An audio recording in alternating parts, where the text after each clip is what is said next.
tahun adalah gerbang masa lalu dan masa kini. Menoleh jauh ke belakang untuk mensyukuri anugerah Tuhan. Sepanjang tahun persekutuan, pelayanan, dan kesaksian.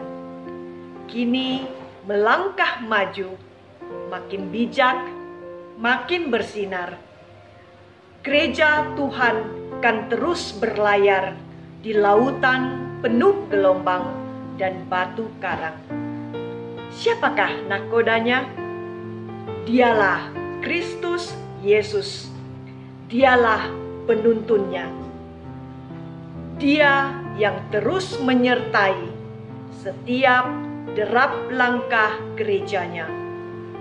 Mari terus bersatu menjadi gereja yang mulia dan misioner.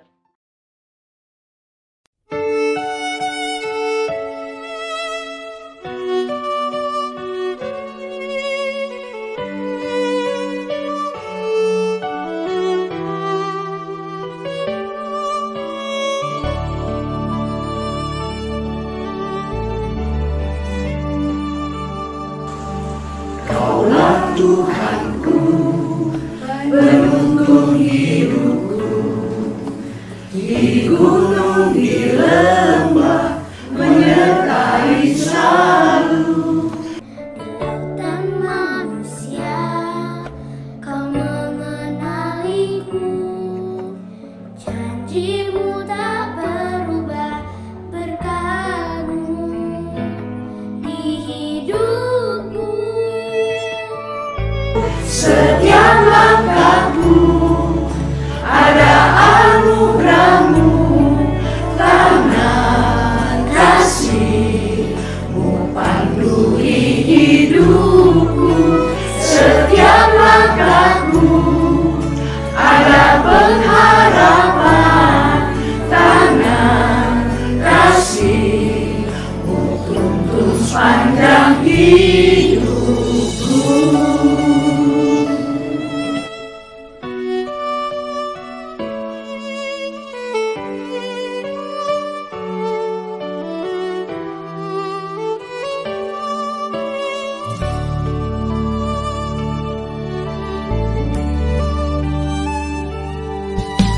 Di semut itu, di motor cemilu, kawasan hatiku, tuh seni cai pauku, warna trong itu, ni ai wo semua,永远不变的一切，这一生都是祝福。一步又一步，这是恩典之路，你爱你手，让我紧紧抓住。一步又一步，这是傍晚之路，你爱你手，牵引我走这人生路。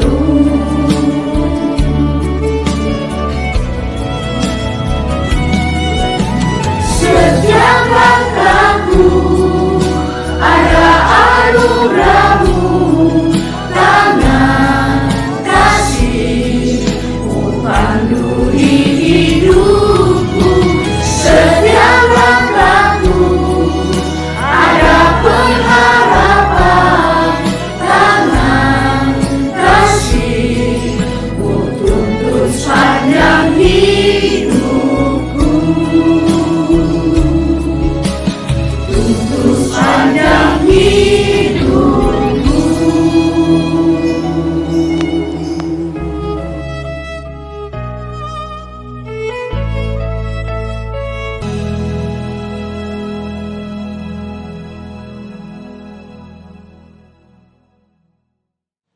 Jemaat yang dikasihi Tuhan, mari kita bersama-sama bangkit berdiri.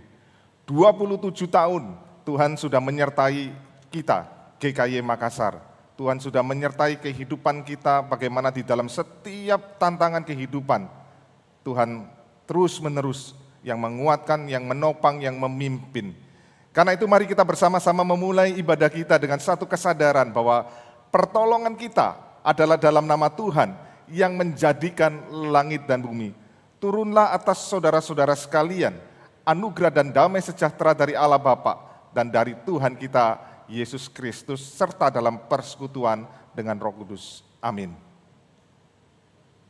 Masuklah melalui pintu gerbangnya dengan nyanyian syukur, ke dalam pelatarannya dengan puji-pujian. Bersyukurlah kepadanya dan pujilah namanya. Sebab Tuhan itu baik, kasih setianya untuk selama-lamanya, dan kesetiaannya tetap turun-temurun. Mari saudaraku sekalian, kita datang menyembah Dia yang kudus. Kita masuki pelatarannya sambil memegahkan Dia. Mulia bagi Allah.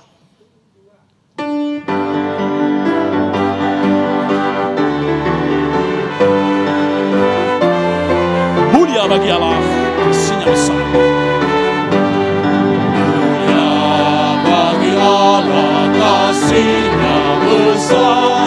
Putranya diberikan untuk kau berdosa, yang rela disalib bagi manusia. Terbukalah pintu selamat bagimu. Pujilah, pujilah, dengarlah sabdanya. Pujilah, pujilah, umat tergiranglah. Menghadap Allah di antara anaknya, dapat penebusan mulia baginya. Darah anaknya jadi penebusan, itu janjinya bagi yang percaya.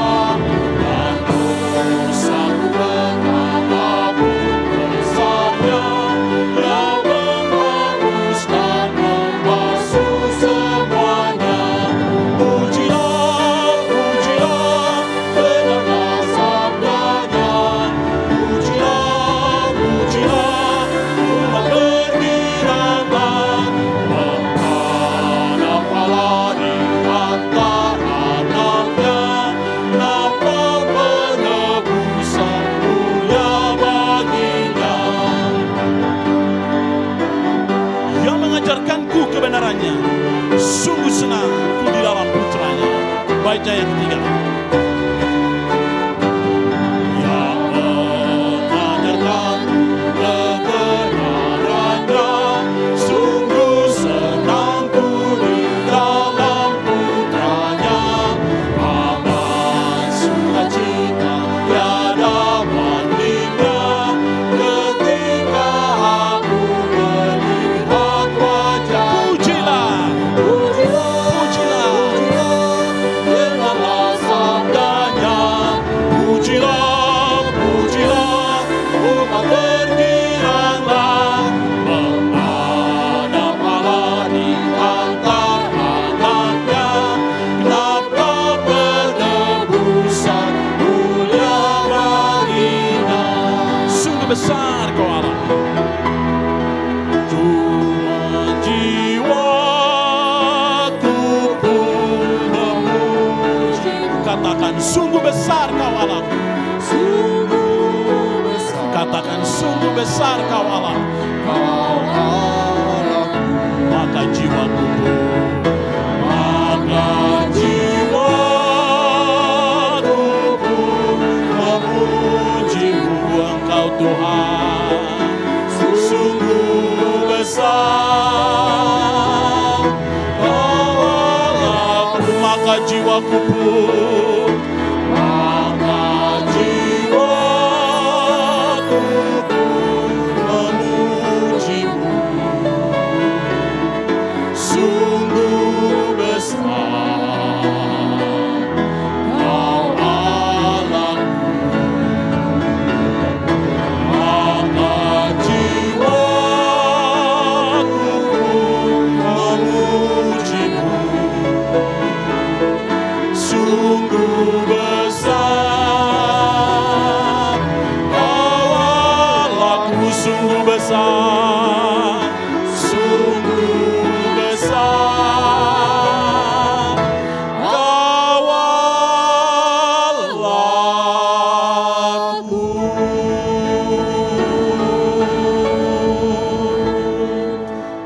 Mari kita berdoa.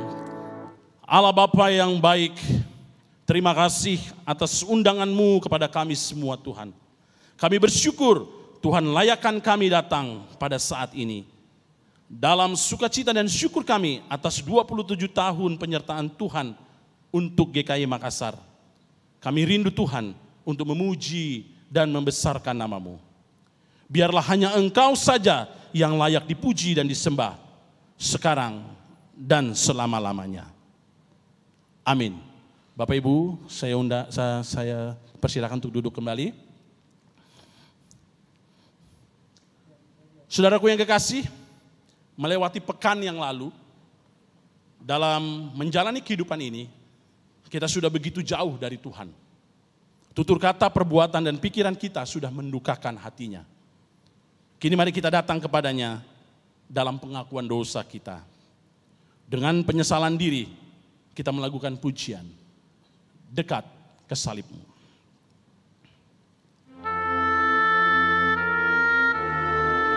Mari kita siapkan hati kita untuk datang menghadap Tuhan dalam pengakuan dosa.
Katakan salib-Mu, salib-Mu Tuhan.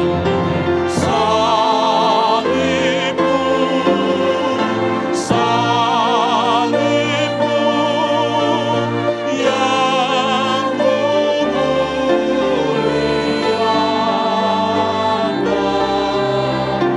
hingga dalam sorga.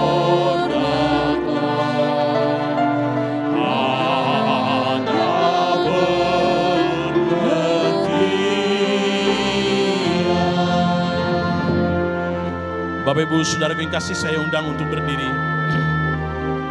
Mari dengan sepenuh hati kita datang kepadanya dalam pengakuan dosa. Salib-Mu sandaranku, ku rindu kasih.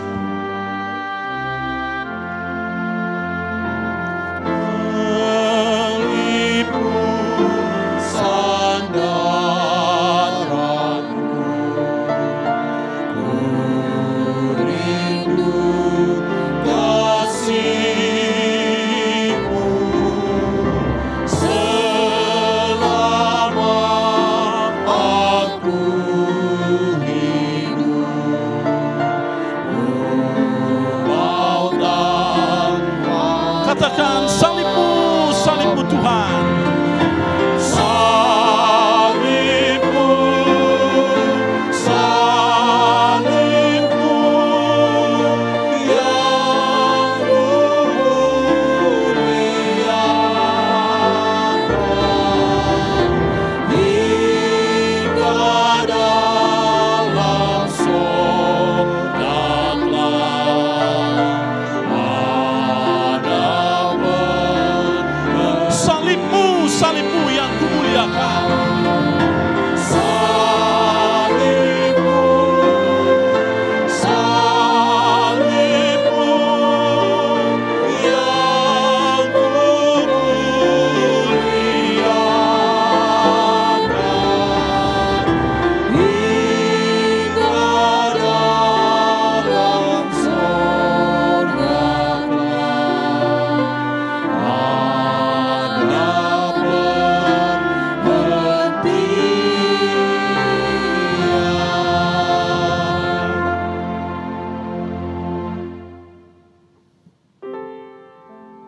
dengan segenap hati kita, kita sungguh-sungguh rindu mengakui segala pelanggaran dan dosa kita. Karena kita percaya Dia Allah yang mendengarkan setiap doa kita. Dan kepadamu lah ya Tuhan kami datang, semua yang hidup karena bersalah. Bila mana pelanggaran-pelanggaran kami melebihi kekuatan kami, Engkaulah yang menghapuskan. Datanglah di hadapan Tuhan.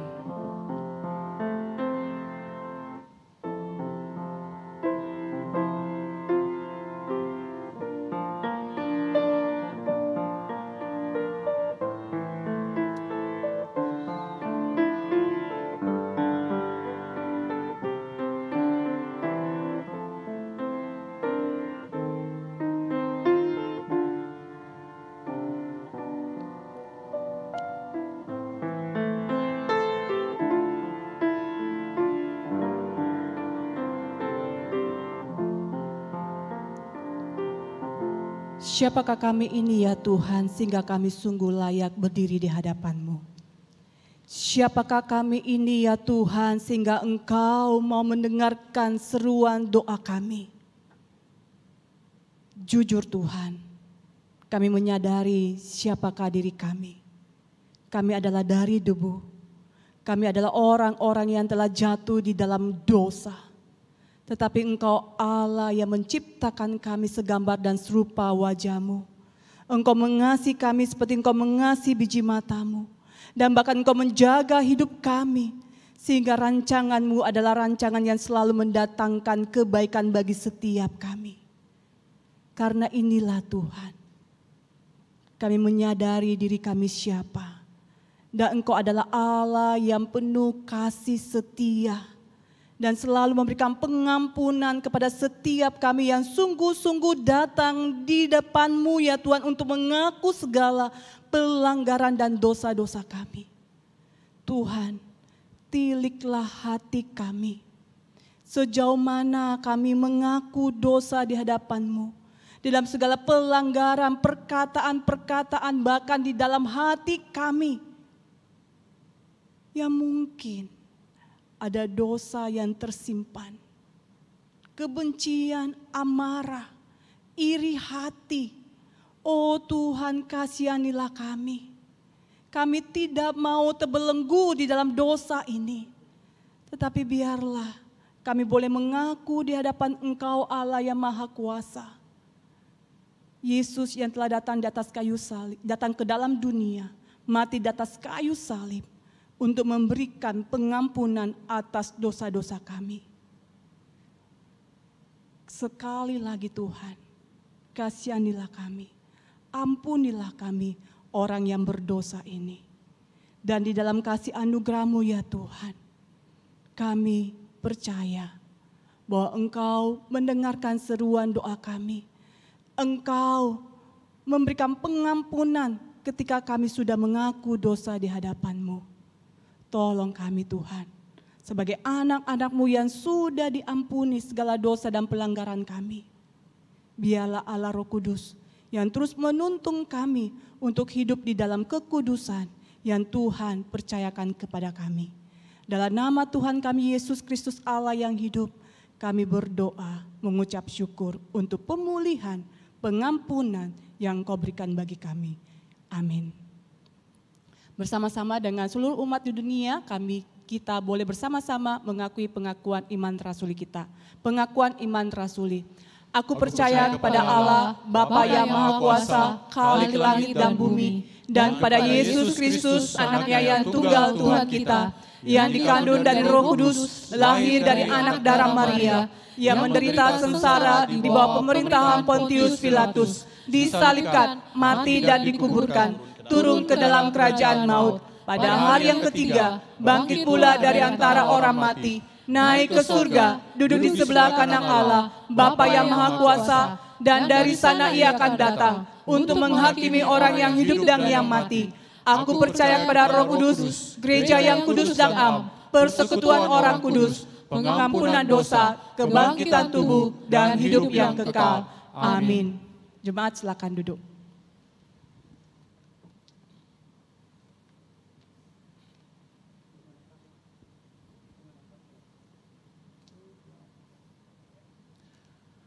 Saudaraku yang kekasih, kini jiwa dan rohani kita akan disegarkan oleh kebenaran firman Tuhan. Dalam balutan tema, berserah, bukan menyerah. Hambanya, Pendeta Yohanes Adri, akan menolong kita menjabarkan kebenaran firman Tuhan. Mempersiapkan hati kita, mari kita melakukan pujian KPPK 52, Ku berserah pada Yesus.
Berserah pada Yesus dengan segenap jiwaku.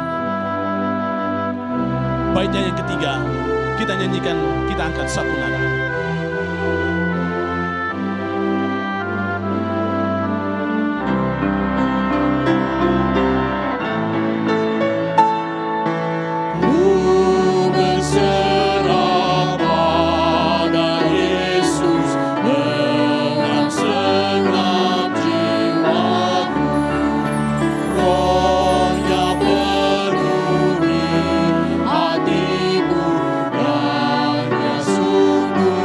Sepenuh hati aku berserah. Aku berserah. Aku berserah. Ku berserah pada Yesus. Aku berserah. Ku berserah pada Yesus. Ku berserah.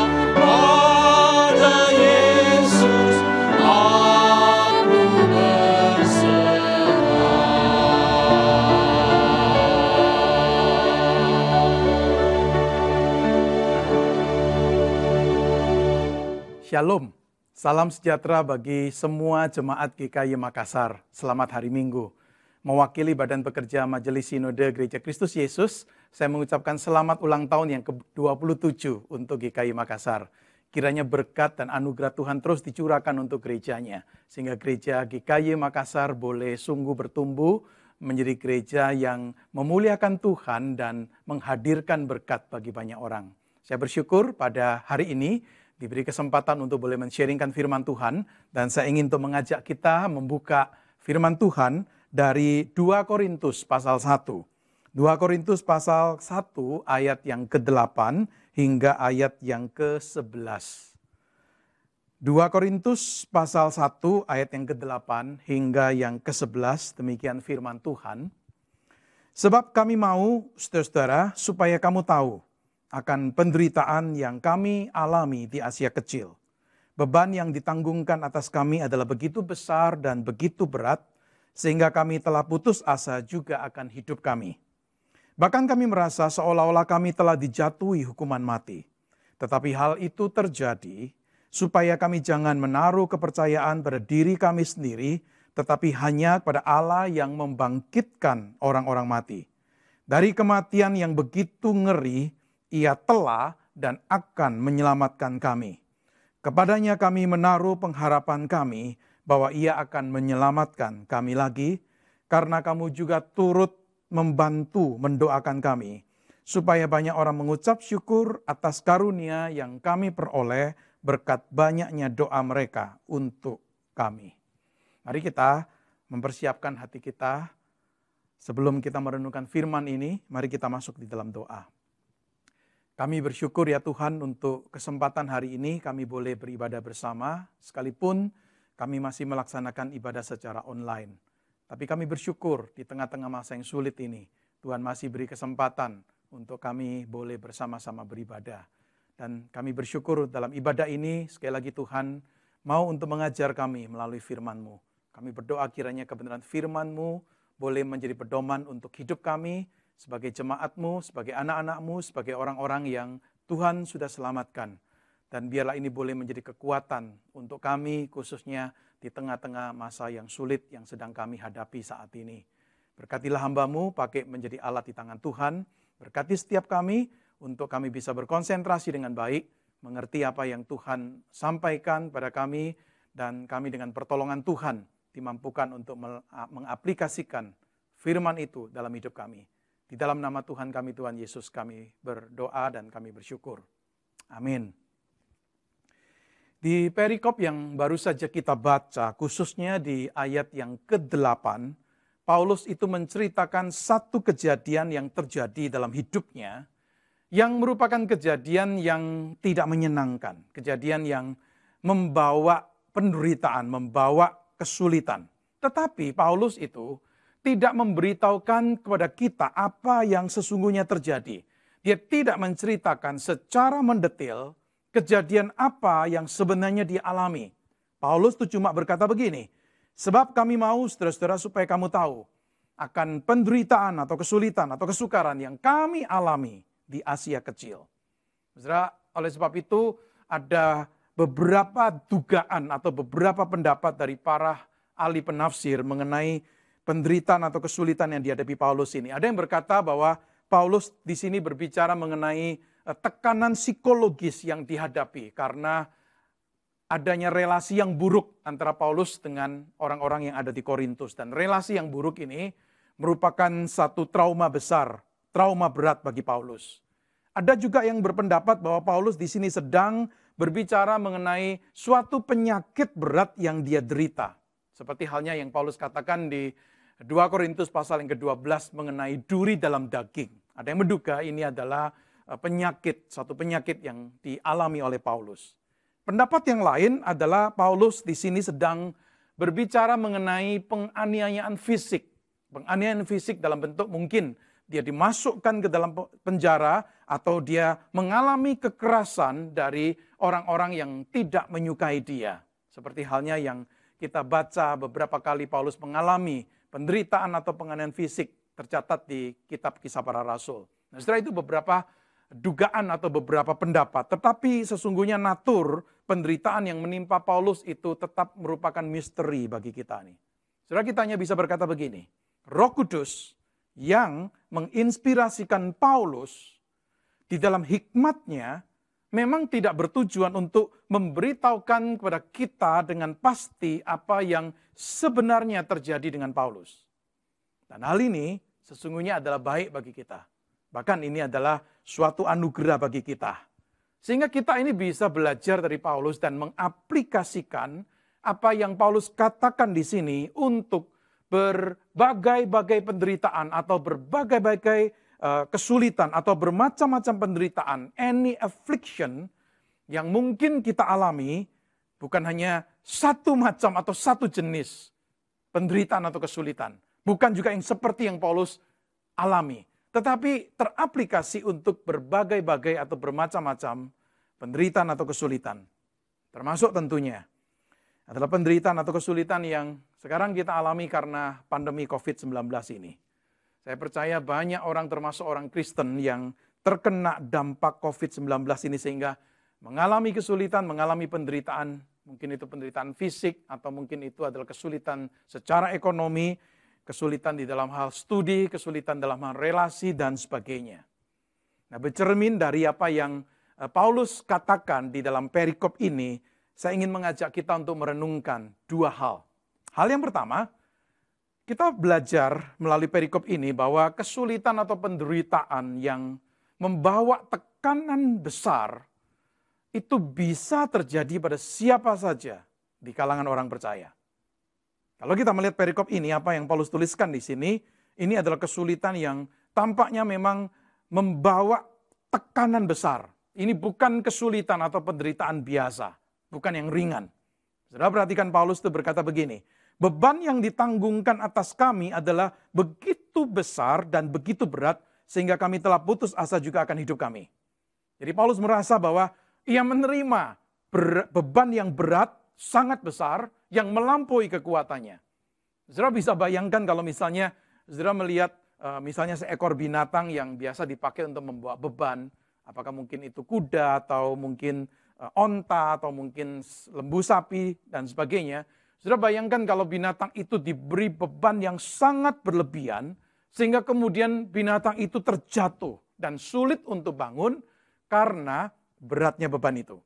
Saudara kira-kira itu gambaran yang mungkin kita bisa bayangkan mengenai keadaan Paulus, di mana dia menerima beban yang begitu berat, yang di luar kemampuannya, di luar melampaui kekuatannya, dan dia sulit untuk bangkit karena menanggung beban yang begitu berlebihan ini. Sehingga tidak heran kalau Paulus di dalam perikop ini berkata, kami telah putus asa juga akan hidup kami. Sepertinya dia tidak mengharap lagi akan hidup itu. Dia begitu berputus asa karena nampaknya tidak ada jalan keluar. Tidak ada pintu keluar, tidak ada exit. Paulus melihat bahwa dia tidak bisa melarikan diri dari situasi berat yang mengancam hidupnya ini. Paulus berkata, bahkan kami merasa seolah-olah kami itu telah dijatuhi hukuman mati. Itu gambaran seperti seseorang itu sedang menunggu kematian. Saudara, ini yang ada di hati dan pikiran Paulus nih. Mungkin ada di antara kita yang pernah mengalami mungkin satu trauma atau satu kesulitan atau satu penyakit tertentu yang dimana kita betul-betul dalam keadaan helpless dan hopeless. Sepertinya kita sudah dijatuhi hukuman mati dan kita tidak bisa berbuat apa-apa. Nah, yang saya ingin saudara perhatikan begini, yang menulis kalimat ini adalah Rasul Paulus. Ini seorang rasul besar yang dipanggil dengan panggilan khusus, yang dipakai secara luar biasa oleh Tuhan dalam anugerahnya. Tetapi kita melihat bahwa panggilan, jabatan, dan anugerah khusus dari Tuhan dalam hidup Paulus ini tidaklah menjadikan dia itu kebal, tidak menjadikan dia itu imun terhadap kesulitan atau penderitaan, termasuk kesulitan atau penderitaan yang hebat nih. Setelah di sini Paulus itu cuma memberikan satu contoh. Kalau kita membaca bagian-bagian tulisan Paulus lain, termasuk di surat 2 Korintus, saudara bisa melihat Paulus itu punya daftar penderitaan, punya daftar kesulitan yang pernah dia hadapi. Di 2 Korintus saudara bisa membaca di pasal 4, di pasal 6, di pasal 10. Belum lagi di pasal 12 dia juga berbicara mengenai duri dalam daging itu. Dan tentu masih banyak kesulitan atau penderitaan lain yang Paulus hadapi. Poin yang saya mau untuk kita perhatikan adalah bahwa Paulus seorang rasul besar tidak kebal, tidak imun dari penderitaan atau kesulitan. Maka kita sebagai orang percaya, siapapun kita, apapun jabatan rohani kita, dan bagaimanapun keadaan komitmen kita, saudara kita tidak perlu terkejut jika ada atau jika hadir kesulitan, penderitaan, atau pergumulan di dalam hidup kita. Termasuk kesulitan atau penderitaan yang berat, yang besar. Yang namanya kesulitan, penderitaan tidak bisa dihindari jikalau mendatangi hidup kita. Siapa yang menyangka ketika kita memasuki tahun 2020 ini akan mengalami kesulitan hebat karena pandemi COVID-19 ini. Tidak ada yang menyangka. Tetapi kita juga sadar tidak ada kita yang bisa menghindar. Jadi salah kalau kita beranggapan bahwa mengikuti dan melayani Tuhan, itu menjadikan kita orang-orang khusus yang dijaga oleh Tuhan dengan perlindungan khusus. Setelah yang dikasih oleh Tuhan, kita tidak setuju dengan pendapat bahwa ada batasan-batasan penderitaan yang dialami oleh orang-orang yang penuh iman, yang penuh dengan Roh Kudus. Ada pendapat yang berkata bahwa orang-orang yang hidup sungguh dalam iman mungkin mengalami penderitaan tertentu, tetapi tidak akan mengalami penderitaan besar, penderitaan hebat. Tidak akan mengalami tekanan emosional yang berat, tidak akan mengalami penyakit fisik yang berat, tidak akan mengalami kesulitan dalam keuangan yang berat. Ada pendapat seperti itu. Tetapi kalau melihat pengalaman dari Paulus dan melihat daftar penderitaan yang dialami oleh Paulus, saya percaya kita tidak akan setuju dengan yang namanya adanya batasan limitation dalam penderitaan itu. Paulus mengalami, tidak menutup kemungkinan saudara dan saya juga bisa mengalami. Salah juga kalau kita beranggapan kalau terjadi penderitaan atau kesulitan itu dikarenakan kita ini kurang rohani atau kita ini adalah orang yang penuh dengan dosa. Saudara, penderitaan kesulitan itu tetap ada karena apa? Karena kita ini hidup di tengah-tengah dunia yang sudah jatuh di dalam dosa.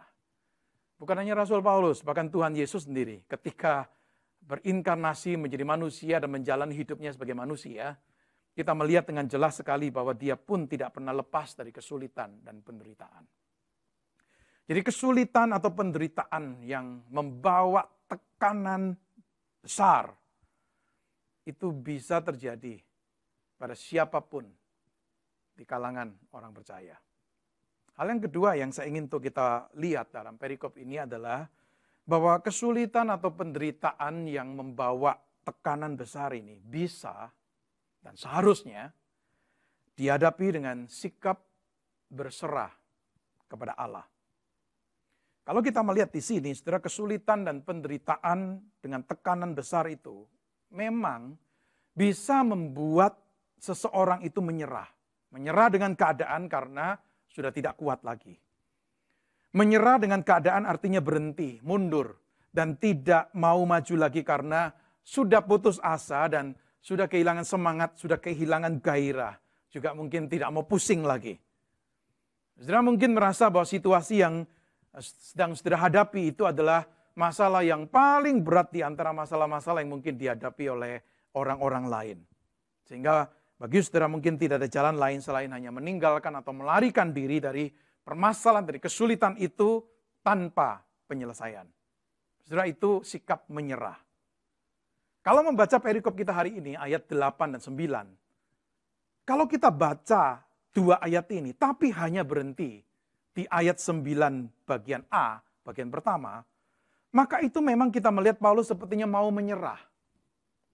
Tetapi kalau kita baca ayat 8 dan 9 secara menyeluruh, di situ kita melihat bahwa Paulus itu tidak menyerah, tetapi dia berserah.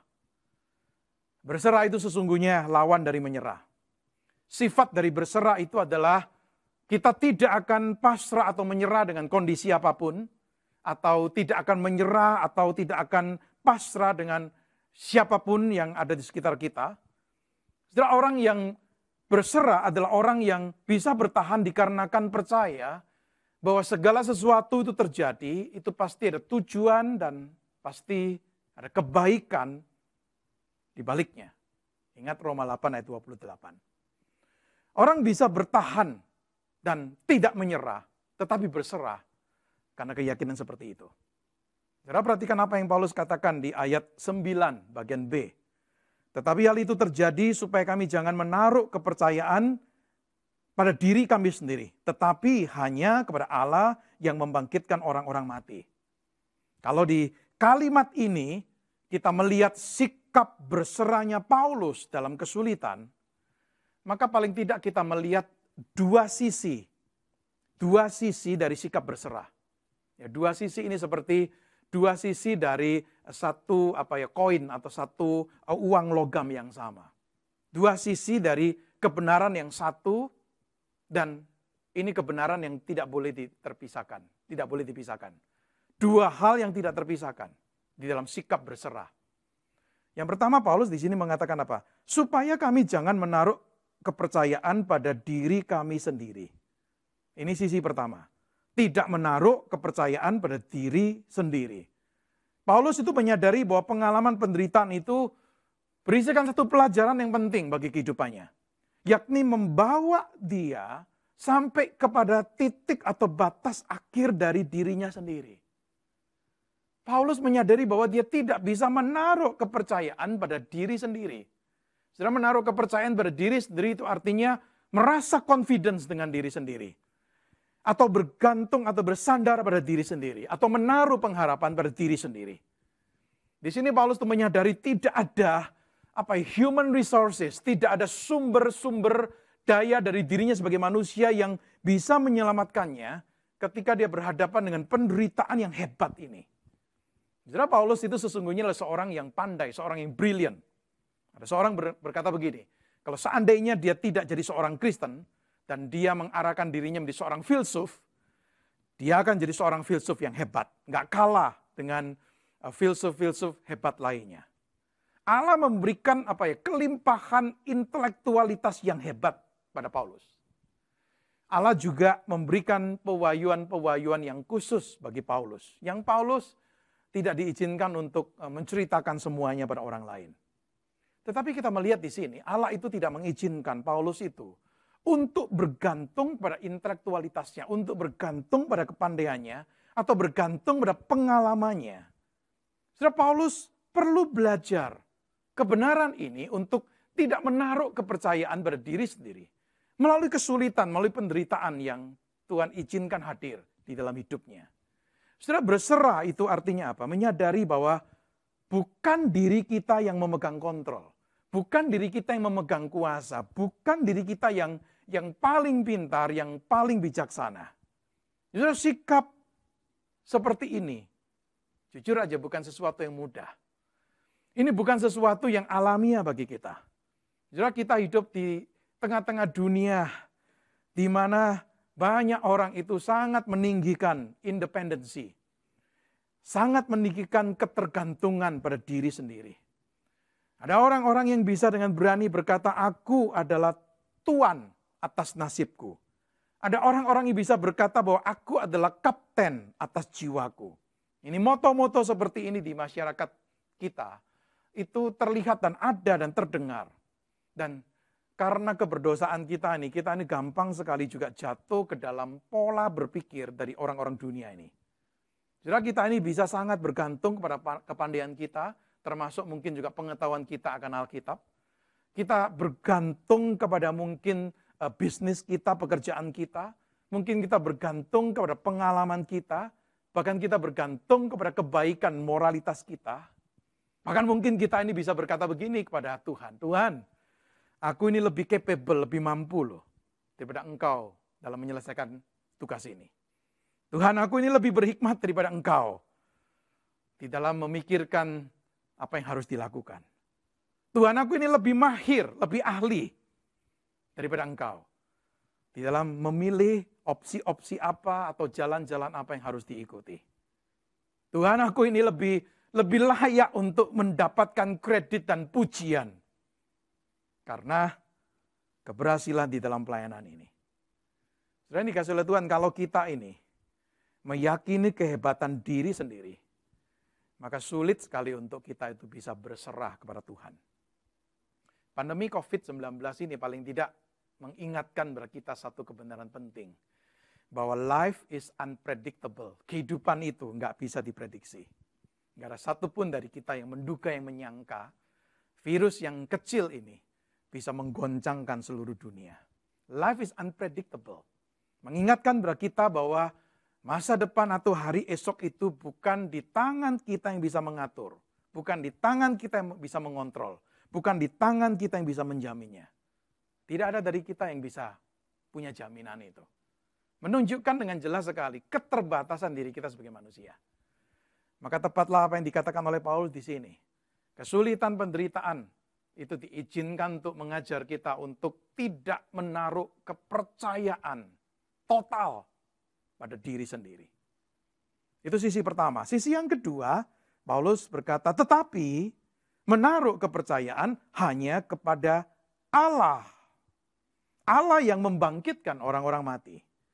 Jadi kita melihat Paulus itu memahami ada tujuan Allah di balik penderitaan kesulitan besar yang dialami, yaitu mengajar dia untuk menaruh kepercayaan penuh kepada Allah.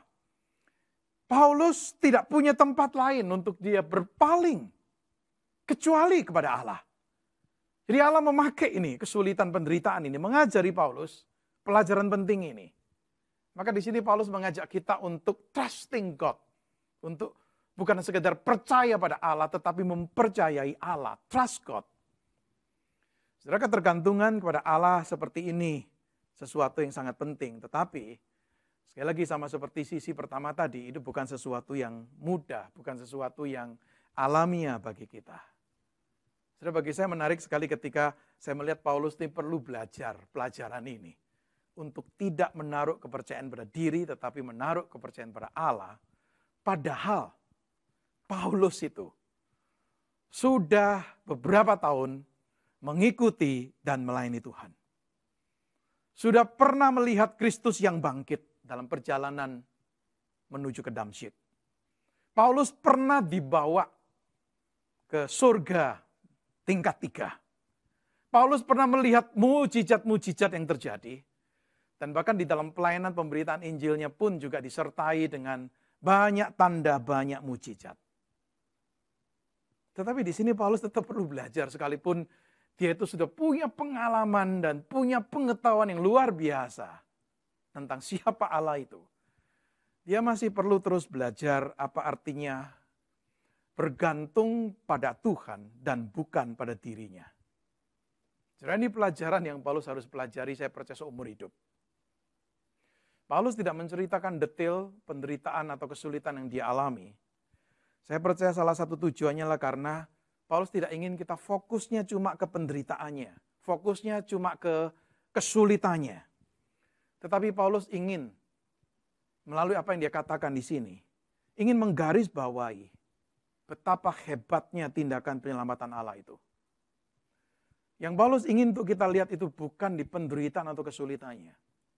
Tetapi Paulus ingin untuk kita melihat providensia Allah di dalam kesulitan atau penderitaan itu. Maka Paulus berkata menaruh kepercayaan hanya pada Allah yang membangkitkan orang-orang mati. Saudara, kenapa dipakai gambaran ini? Saudara, membangkitkan orang dari kematian itu adalah contoh yang luar biasa untuk menggambarkan kuasa Allah. Saudara, ungkapan oleh Paulus ini adalah merangkumkan kemampuan Allah untuk menyelamatkan ketika semua usaha manusia tampaknya itu sia-sia. Siapa yang bisa untuk membangkitkan orang dari kematian? Siapa yang mampu nih? Tapi Paulus di sini berkata apa? Allah. Allah bisa, Allah sanggup untuk membangkitkan orang dari kematian. Jadi Paulus itu menggambarkan pertolongan Allah dalam satu situasi yang betul-betul impossible, nggak mungkin. Situasi yang hopeless dari perspektif manusia. Tapi Paulus meyakini bahwa Allah adalah Allah yang mampu menolong dalam situasi apapun, termasuk situasi yang berat, yang hopeless, yang impossible. Allah itu bukan hanya Allah dalam sejarah masa lalu. Ribuan tahun yang lalu betul Allah pernah membangkitkan Kristus Yesus Tuhan kita dari kematian. Tetapi Paulus di sini bukan bicara hanya satu peristiwa masa lalu. Tapi Paulus ingin untuk kita melihat Allah di masa sekarang yang juga sanggup berbuat hal yang menurut kita itu tidak mungkin. Jadi kalau kita berada dalam situasi yang sulit, yang betul-betul berat, yang menurut kita sangat tidak mungkin ada jalan keluar. Mari kita ingat bahwa kita itu punya Allah yang membangkitkan orang-orang mati. Oleh sebab itu Paulus berkata di ayat yang ke-10, dari kematian yang begitu ngeri, ia telah dan akan menyelamatkan kami. Kepadanya lah kami menaruh pengharapan kami bahwa ia akan menyelamatkan kami lagi. Jadi Paulus punya keyakinan Allah bisa menyelamatkan. Dan Paulus berkata kita dapat menaruh pengharapan pada Allah yang seperti ini. Disinilah kita melihat bedanya antara berserah dan menyerah. Berserah itu intinya adalah mengandalkan Tuhan. Saat menghadapi masalah yang tidak bisa dihadapi sendiri, orang yang berserah itu akan mendekatkan diri kepada Sang Maha Kuasa. Orang itu menyadari bahwa tanpa Tuhan ya tidak bisa melakukan apa-apa karena kekuatan yang sejati itu berasal daripada Tuhan. Orang yang berserah adalah orang yang mengerti bahwa ide, kreativitas, hikmat bagi jalan keluar untuk permasalahan dihadapi itu hanyalah di dalam Tuhan. Ini inti berserah, mengandalkan Tuhan. Tapi kalau orang yang menyerah adalah orang yang sering menganggap Tuhan itu tidak adil. Tidak adil bagi saudara dan saya. Saudara mungkin merasa kecewa dengan Tuhan karena saudara mungkin menganggap bahwa peristiwa atau penderitaan ini seharusnya enggak terjadi. Maka pada akhirnya saudara berkata bahwa apa yang terjadi ini adalah nasib. Ya ini nasibku nih, ya aku nyerah saja. Saudara pun mungkin mulai membanding-bandingkan kehidupan saudara dengan kebahagiaan hidup orang lain. Yang saudara lihat mungkin sisi kebahagiaan atau keberhasilan orang lain.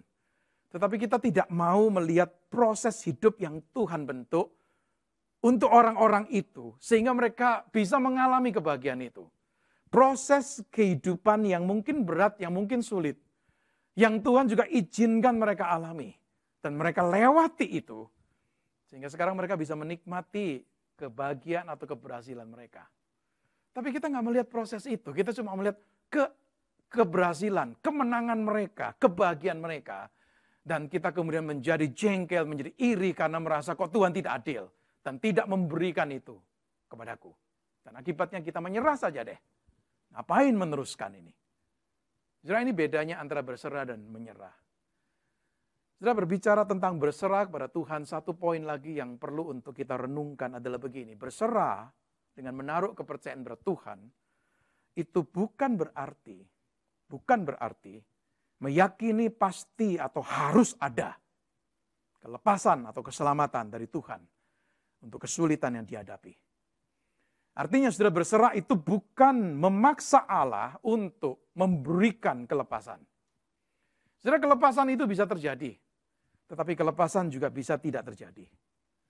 Maka orang yang berserah itu sesungguhnya adalah orang yang tunduk pada kedaulatan Allah.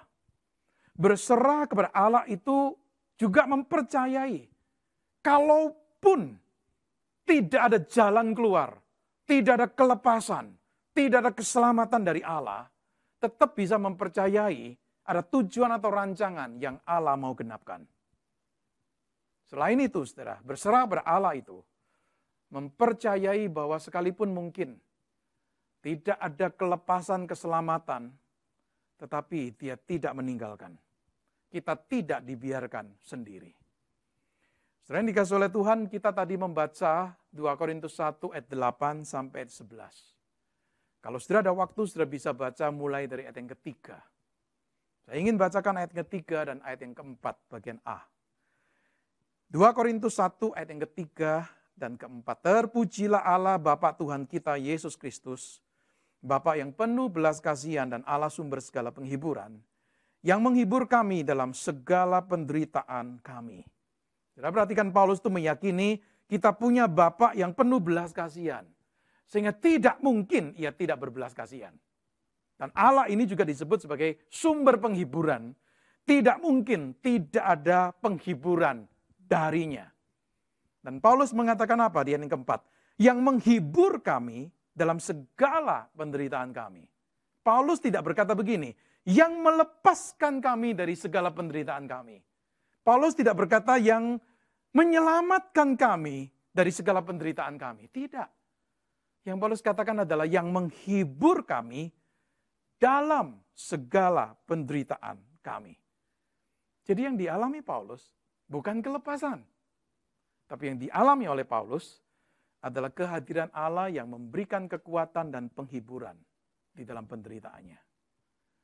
Saudara, kalau kita bisa memahami tulisan Paulus di perikop kita hari ini, maka kita bisa menyimpulkan bahwa menyerah itu adalah satu kata yang seharusnya tidak ada dalam perbendaharaan kata orang percaya.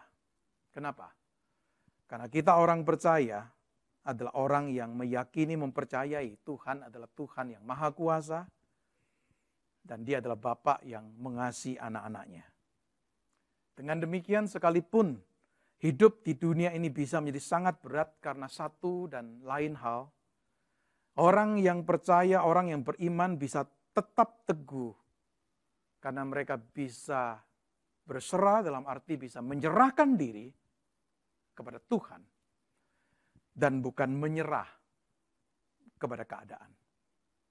Biarlah kita di dalam pergumulan, kesulitan, penderitaan yang mungkin kita alami dalam kehidupan ini, kita menjadi orang-orang yang bukan menyerah, tetapi berserah. Dalam arti menyerahkan diri kepada Tuhan. Tuhan yang peduli dan Tuhan yang mengasihi kita. Mari kita masuk dalam doa. Kami bersyukur untuk apa yang boleh kami renungkan pada ibadah kami hari ini. Tema berserah bukan menyerah adalah tema yang perlu untuk kami pahami, khususnya ketika kami ada di tengah-tengah keadaan yang tidak mudah. Ada di antara kami ya Tuhan yang mungkin mengalami kesulitan. Kesulitan secara khusus karena pandemi COVID-19 ini. Di tengah-tengah keadaan yang kami tidak harapkan dan tidak kami duga ini. Tuhan, kami perlu untuk belajar seperti Paulus, yang satu kali dalam hidupnya pernah mengalami satu kejadian yang membawa penderitaan besar, tekanan hebat, kesulitan besar dalam hidupnya. Tetapi di tengah-tengah keadaan yang seperti itu, Paulus tidak menyerah. Tetapi dia berserah, menyerahkan diri, menaruh kepercayaan kepada Allah yang membangkitkan orang-orang mati. Tuhan, tolong kami untuk belajar dari apa yang Paulus tuliskan di sini. Belajar untuk tidak menyerah. Belajar untuk bersandar, mempercayakan diri kepada Allah yang adalah sumber kekuatan, sumber penghiburan, sumber belas kasihan. Sehingga kami bisa mengalami kekuatan penghiburan di dalam kesulitan yang kami hadapi. Kami berdoa kiranya renungan firman-Mu boleh menjadi pedoman untuk kehidupan kami di dunia ini. Terima kasih untuk semuanya. Di dalam nama Tuhan kami, Tuhan Yesus, kami berdoa dan kami bersyukur. Amin.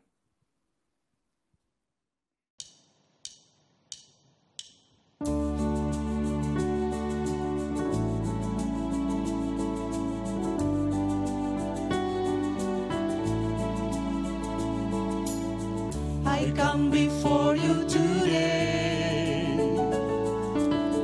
and there's just one thing that I want to say.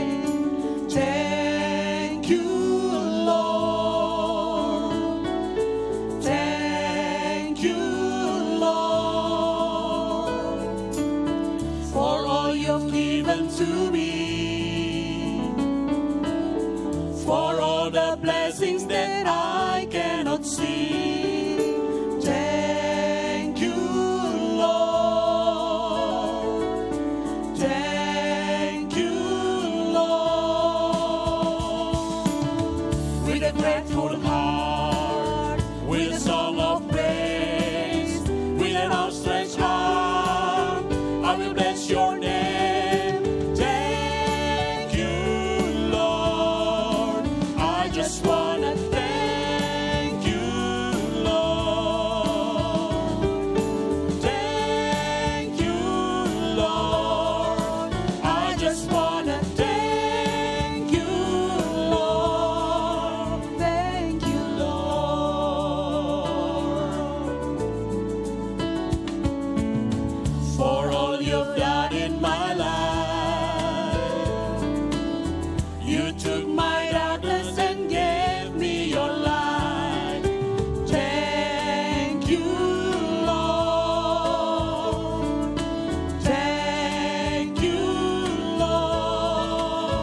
a grateful heart, with a song of praise, with an outstretched arm, I will bless your name.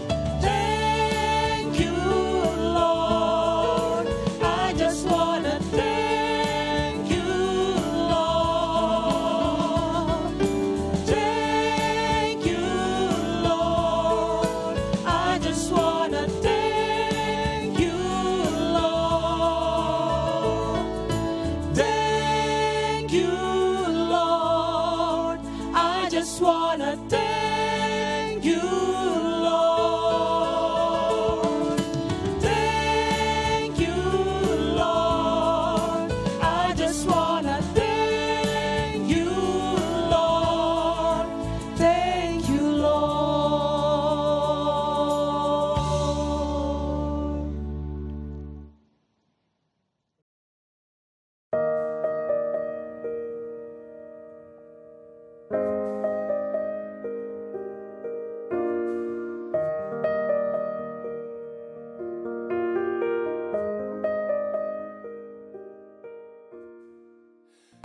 Gereja adalah rumah Tuhan, tempat saya datang beribadah dan bersekutu dengan Tuhan Yesus. Gereja adalah tempat orang-orang percaya untuk beribadah bersama kepada Tuhan Yesus. Gereja itu tempat kita berdoa, memuji Tuhan, dan mendengar firman Tuhan bersama-sama. Salib. Bapak terima kasih. Orang ibadah, sekolah,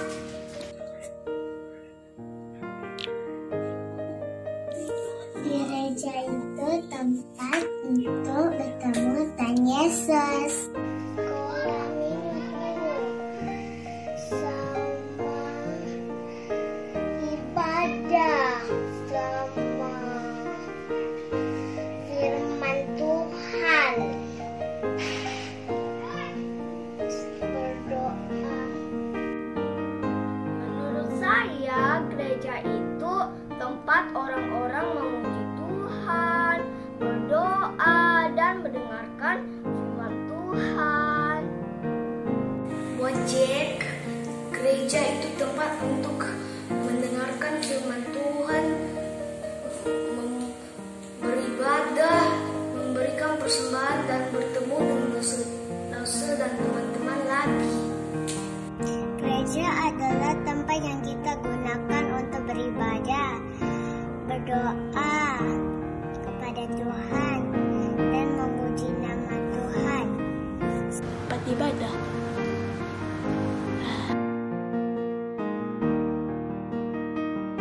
Gereja, saya bisa bertumbuh di dalam iman. Berharap di gereja saya diajar mengerti firman. Saya bisa diajar untuk lebih mengenal Tuhan. Diterima apa adanya. Berharap gereja bisa menjadi tempat yang bisa saya datangi setiap saat. Menolong saya menjadi pribadi yang lebih baik. Mempertemukan saya dengan teman-teman yang baik. Gereja menjadi rumah kedua bagiku. Berharap saya diajar menjadi murid Kristus. Berharap di gereja saya diterima apa adanya. Berharap di gereja saya diajar mengerti firman.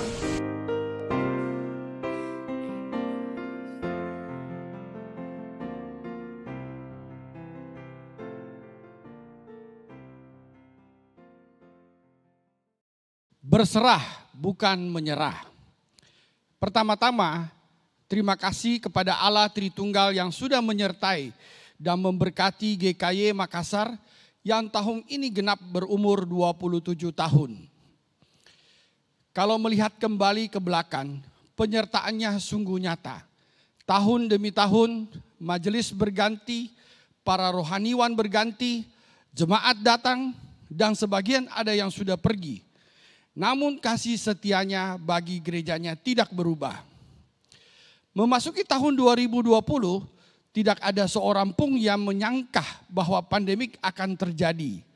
Mulai minggu ketiga Maret, GKY Makassar harus melakukan ibadah secara online. Tidak ada seorang pun yang tahu harus bagaimana. Apa yang harus dilakukan bagaimana memulainya. Namun puji Tuhan, dalam ketidakmengertian dan kekhawatiran, akhirnya semua bisa berjalan dengan baik. Sungguh di luar dari apa yang dibayangkan, Tuhan menyediakan orang-orang yang membantu dalam pelaksanaan ibadah online. Tuhan mencukupkan apa yang dibutuhkan dan Dia menyediakan seturut dengan kehendak-Nya. Apa yang sudah terjadi di GKY Makassar selama ini, khususnya selama 7 bulan terakhir, adalah bukti bahwa Tuhan tidak pernah tinggalkan gerejanya. Dia pasti sertai dan mampukan kita semua untuk melewati pandemik ini. Melalui perayaan HUT yang sederhana kali ini, saya mengajak setiap kita untuk tetap setia dan mengarahkan mata iman kita kepadanya. Badai pasti berlalu. Terima kasih kepada Musa Adri yang sudah menguatkan kami melalui firman Tuhan yang disampaikan. Mari kita berserah kepada Dia, tetapi bukan menyerah. Segala kemuliaan hanya bagi Tuhan saja. Akhir kata, selamat ulang tahun yang ke-27. Tuhan Yesus memberkati. Amin. Saudaraku yang kekasih, dengan sukacita dan penuh kesederhanaan mari kita bersukacita karena gereja kita GKY Makassar sedang berulang tahun yang ke-27 tahun. Mari kita bersukacita, kita menyanyikan lagu Happy Birthday to You dan akan dilanjutkan dengan panjang umur sehat badannya.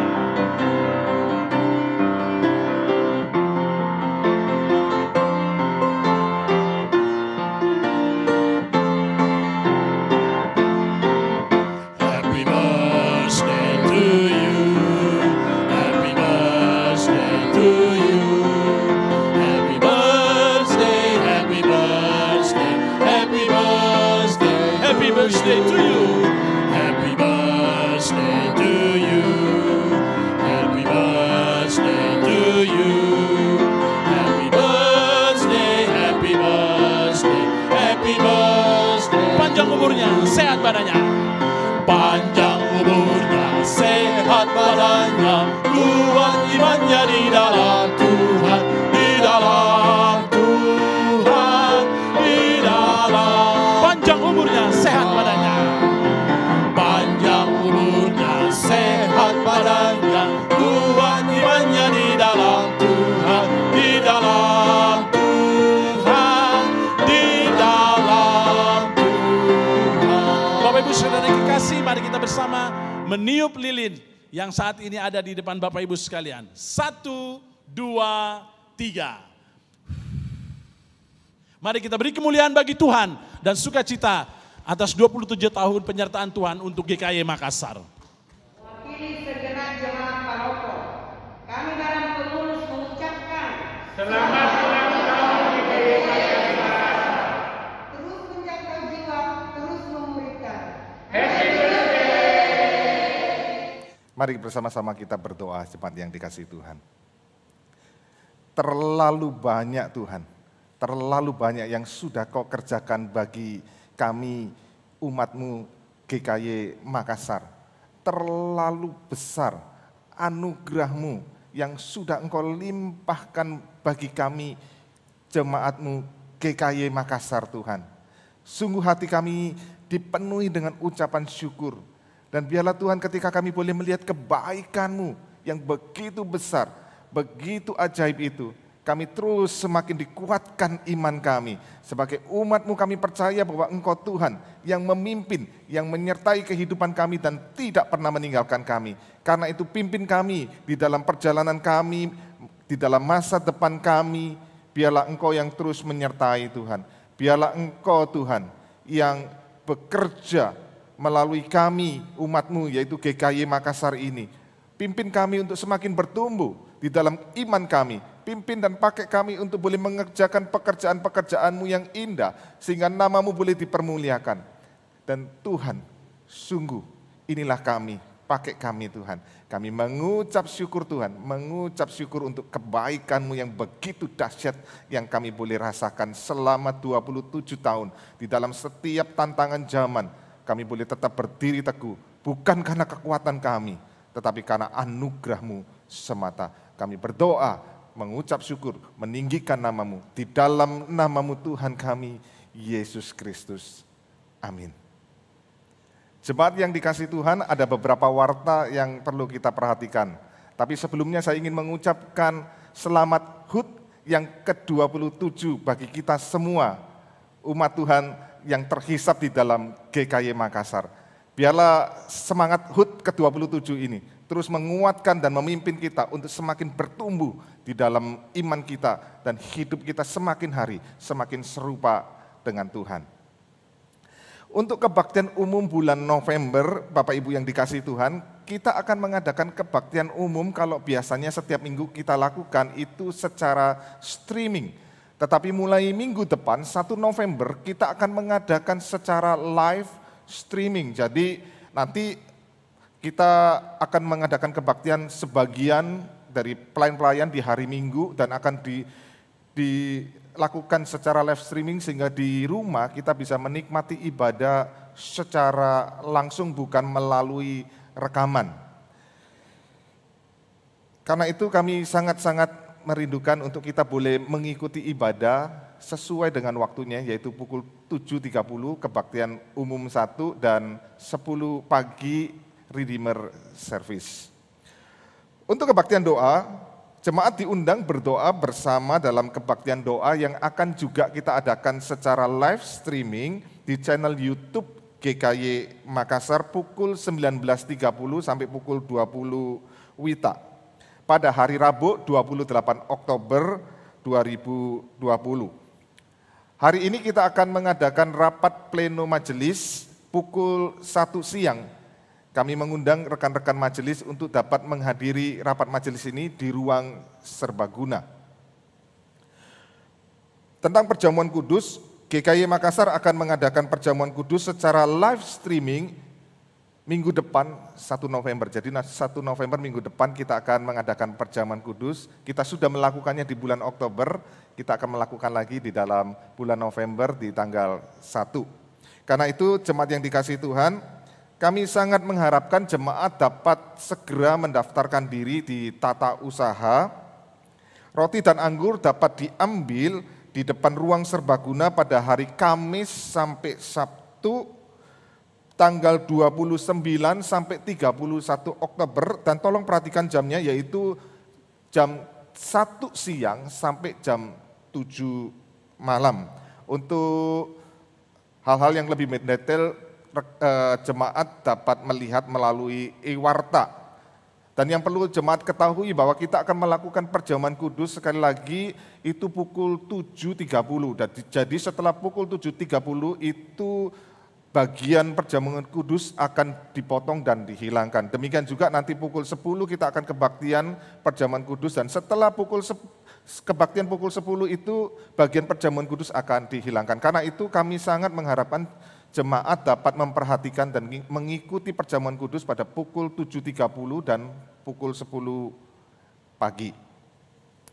Mengenai syarat dan kriteria penatua anggota majelis jemaat GKY, sehubungan dengan berakhirnya masa pelayanan Badan Pekerja Majelis Jemaat GKY pada tanggal 2 Juni 2021, maka dalam warta hari ini diselipkan kriteria dan syarat penatua anggota Majelis Jemaat GKY serta jadwal pemilihan penatua anggota Majelis Jemaat GKY periode 2021 sampai 2024. Maka kami sangat menghimbau untuk jemaat dapat memperhatikan bagian warta ini.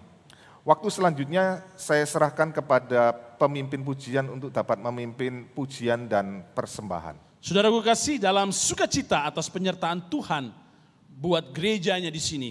Dan dengan segala ucapan syukur, mari kita memberikan persembahan syukur kita kepada Allah.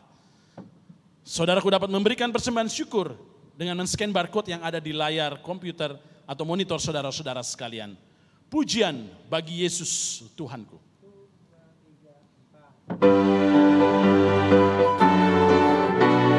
Kuserahkan bagi Yesus.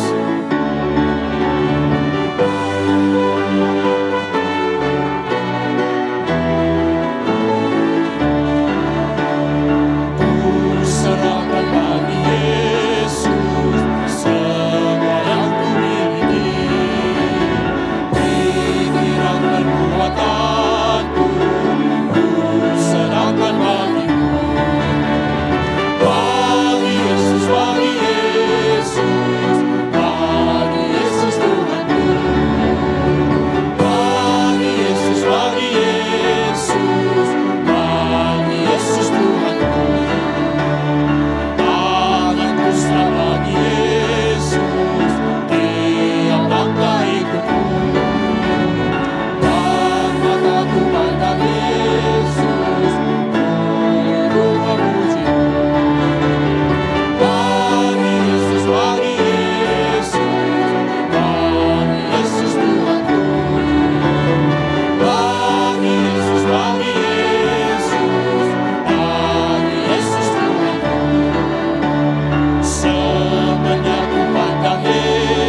Mari kita satu dalam doa. Bapa yang ada dalam kerajaan surga, kami datang ke hadirat-Mu mengucap syukur untuk hari yang Kau berikan, hingga pada saat ini kami bisa ibadah dan kami diberikan kesempatan untuk persembahan, memberikan sebagian dari apa yang kami punya, yang dari Engkau sepanjang dari minggu ini. Ya Tuhan, terimalah persembahan kami, berkatilah setiap tangan yang sudah memberi, dan pakailah uang yang ada ini untuk perluasan kerajaan-Mu di tempat ini melalui gereja-Mu. Inilah doa ucapan syukur kami ya Tuhan, ke dalam tangan-Mu. Kami berdoa melalui Tuhan Yesus Kristus, hanya di dalam nama-Mu. Amin. Amin. Hanya Dialah yang layak dipuji, disembah, dan ditinggikan. Doksologi.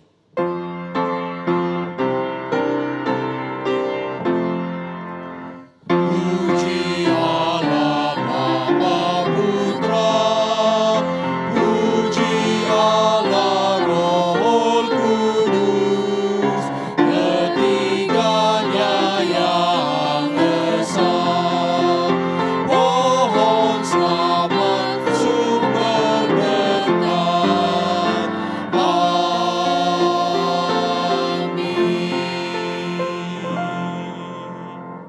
Kolose 2 ayat 7.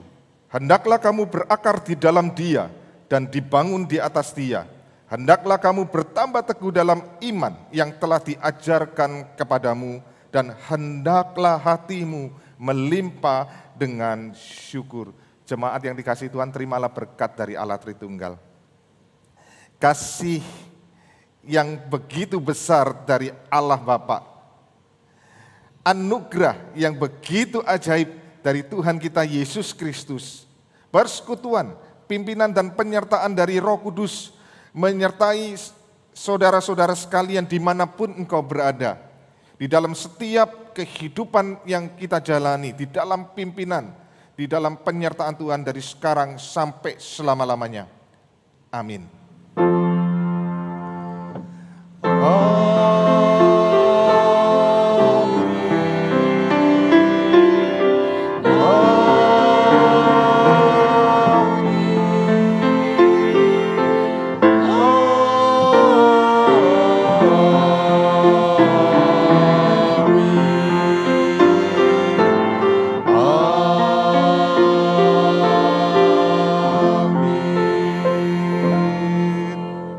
Jemaat dipersilakan duduk, kita akan menyaksikan persembahan pujian dari Komisi Kaleb, dan bagi jemaat yang belum menyelesaikan persembahan dapat menyelesaikannya. Ulang tahun adalah gerbang masa lalu dan masa kini. Menoleh jauh ke belakang untuk mensyukuri anugerah Tuhan. Sepanjang tahun persekutuan, pelayanan, dan kesaksian. Kini melangkah maju, makin bijak, makin bersinar. Gereja Tuhan kan terus berlayar di lautan penuh gelombang dan batu karang. Siapakah nakodanya? Dialah Kristus Yesus. Dialah penuntunnya. Dia yang terus menyertai setiap derap langkah gerejanya. Mari terus bersatu menjadi gereja yang mulia dan misioner.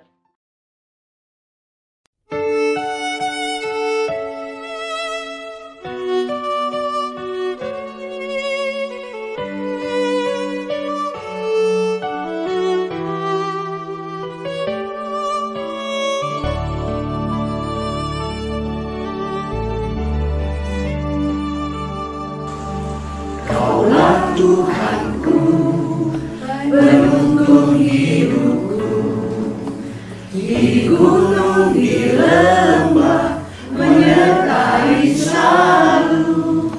Di lautan manusia, kau mengenaliku, janjimu tak berubah, berkat-Mu di hidupku.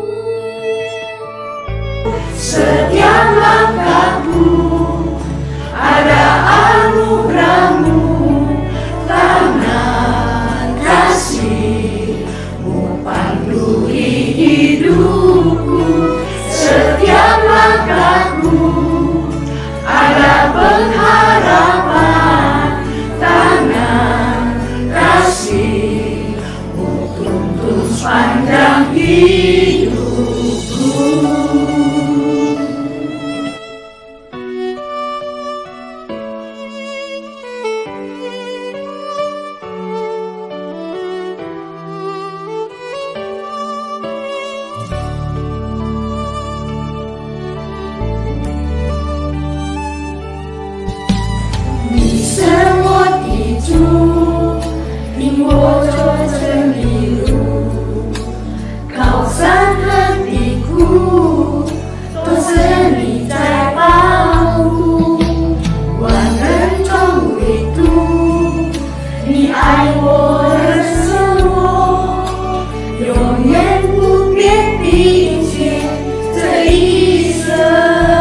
kau secupu.